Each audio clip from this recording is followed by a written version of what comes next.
Cuando nosotros nos encontramos con un periódico, nos encontramos con una serie de elementos que son importantes a la hora de analizar cada una de las noticias. Por ejemplo, ¿qué fuentes tiene la noticia? ¿Qué titulares tiene? ¿Qué noticia y qué información se da? ¿Es de enviados especiales o es de agencia? ¿Qué editoriales hay en los periódicos? ¿Qué artículos de opinión? Por ejemplo, digamos respecto a las agencias que, sin irme muy lejos, entre los imperios mediáticos, Harsan, Murdoch, Berlusconi, Bertelsmann, más las agencias, AP y UPI en Estados Unidos, la Reuters en Inglaterra y France Press en Francia, controlan aproximadamente entre el 80 y el 85% de las noticias que se producen en el mundo y cómo se transmiten también. Es decir, la batalla de las ideas es algo que es fundamental para la clase dominante. El poder, la propiedad de los medios de comunicación, tanto sean televisión como prensa, es fundamental. ¿Por qué? Porque a través de ello se traduce la ideología, las ideas de la gente. Piensen ustedes siempre que lo que no se publica o no se mete no existe.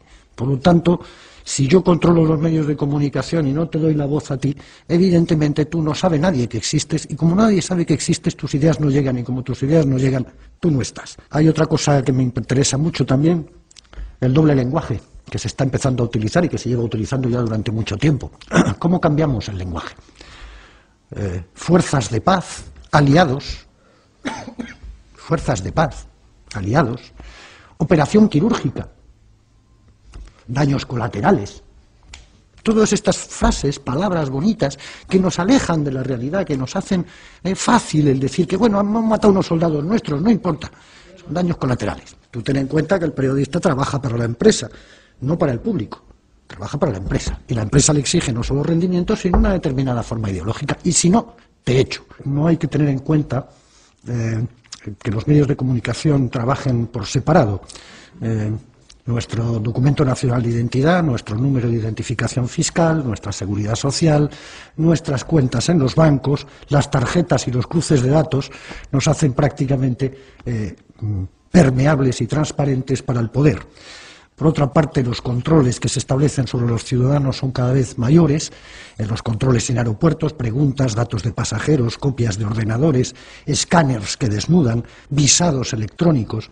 Por otra parte, las bases de datos de ADN, por otros lados, los sistemas de videovigilancia, por otra parte, el espionaje en Internet, por otra parte, las escuchas ilegales, las escuchas en el trabajo, como por ejemplo en 1998, que en Alemania el Parlamento alemán aceptó una ley en la que se permitía a la policía, sin ningún tipo de cuestión judicial, poder poner micrófonos en las casas privadas, o bien los sistemas de represión posteriores, como es evidentemente la policía. En este sistema opresivo del ciudadano, en el que va desde la estructura social a la estructura económica y desde ahí a la vigilancia estricta de cada uno de nosotros, entra la cuestión del monopolio del discurso. Las técnicas modernas, las técnicas actuales, permiten maximizar de alguna manera el efecto retórico de las palabras, y los gestos de los políticos multiplican su efecto y su impacto.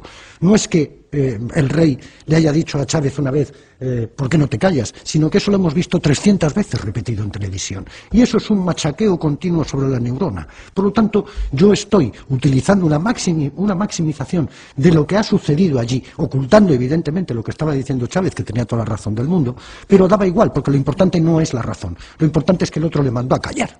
Entonces, esto era lo importante y habría que reproducirlo 300 veces. Los media convierten de esta manera la política en una representación teatral, donde incluso en nuestro país, por ejemplo, se ve a la televisión española llevando a políticos para que hablen allí, ¿no?, y que nos cuenten allí sus rollos.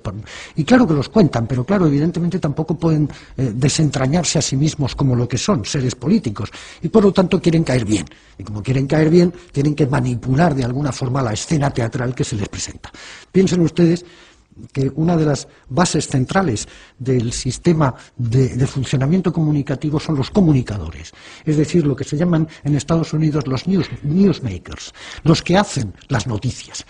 Es Hermida con aquella voz y aquella onda, es los periodistas que te cuentan una cosa mientras cruzan las piernas elegantemente, es un tipo de funcionamiento en el cual tú estás más atento a la representación teatral que a lo que realmente se te está contando. Porque cuando uno echa una mirada a la prensa española, sobre todo a la prensa escrita, se da cuenta de que es inútil hacer un análisis sobre el ABC o la razón, porque es todo tan desmesuradamente fascista que sin duda alguna no permite un esquema. Pero en cambio hay otros periódicos, como El País, que se las tiran de liberales, de progresistas, y sin embargo la van cayendo en cada una. En una de ellas titulaba muy solemnemente Chávez utiliza gases lacrimógenos contra los manifestantes. Y tú dices, bueno, esto lo veo yo aquí en España cada 2 por 3 y no es ningún tipo de problema. Veo como zurran y aquí no pasa nada. O no podemos pedirle al país que haga unas grandes noticias de izquierda porque no lo es. Y por lo tanto, como no lo es, pues es tonto que nos empeñemos en decirles a los del país, oiga, que ustedes son de izquierdas, que ustedes son progresistas, porque nos dirán, perdona, nosotros somos una empresa que queremos hacer dinero y como tal empresa que queremos hacer dinero inserta dentro de un sistema capitalista en el cual es fundamental el control de la información, nosotros promovemos ese control de la información, ese dinero nos llega y ganamos un dinero y ya está. La batalla por la información se gana siempre al principio. Chávez es un terrorista. Y luego tienes que ser tú quien tenga que venir y decir, no, Chávez no es un terrorista, pero ya hemos dicho que Chávez es un terrorista, y a partir de ahí ya está. Lo importante es hacer pensar que Chávez es un dictador, es un autoritario, es un caudillo. Le llaman cada 2 por 3 en el país caudillo, sabiendo perfectamente lo que la palabra caudillo significa en España. Hemos tenido 40 años, por lo tanto sabemos muy bien lo que es un caudillo. ¿Chávez es un caudillo? No, Chávez no es un caudillo. Chávez es un hombre que ha ganado 14 elecciones. 14. Entonces, este tipo de planteamientos se ganan así, se ganan soltándola a la primera, sin mayor problema. ¿Por qué? Porque yo no tengo capacidad de respuesta. Porque si tengo capacidad de respuesta, a lo mejor resulta que mando una carta al director y el director, por supuesto, no me lo publica.